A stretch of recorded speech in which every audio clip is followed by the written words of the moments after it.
This question is from NEET 2022 examination. Statement of the problem says a biconvex lens has radii of curvature 20 cm each. R1 और R2 दोनों की value 20 cm दिया है. If the refractive index of the material of the lens is 1.5, n की value, refractive index suppose this is written as n, तो n is 1.5. You have to find out the power of the lens. अब इसमें ये पहला वाला surface है. पहले वाले सरफेस का जो स्फीयर है वो राइट साइड में आएगा और इसका radius will be measured towards the right side. तो R1 की वैल्यू +20 आएगा. और सेकंड सरफेस, ये सेकंड सरफेस है, इसका जो स्फीयर है that will be lying to the left side. और स्फीयर लेफ्ट साइड पर है, सेंटर भी लेफ्ट की तरफ और रेडियस भी लेफ्ट की तरफ. तो R2 will be taken as -20. Main concept इसमें ये है. अब फार्मूला क्या आ जाएगा, 1/f is equal to n-1 into 1/R1 -1/R2.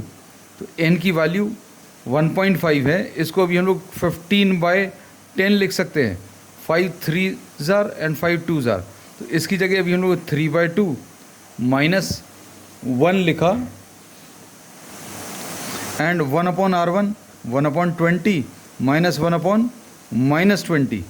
तो ये कितना 3 - 2 मतलब 1 आ जाएगा. 1/2 इंटू 1/20 + 1/20 ये कितना 2/20 आएगा. So this f will be equal to 1/f will be equal to 1/20 और f will be equal to 20 and 20 हम लोग इसको सेंटीमीटर्स. अब इसको अगर पावर निकालना है तो you have to measure this in terms of metres. तो 20/100 ये 1/5 मीटर्स आएगा and power is 1/f and this will be 1/1/5 which will be equal to 5. So +5 diopters is the answer and this is given in the second option.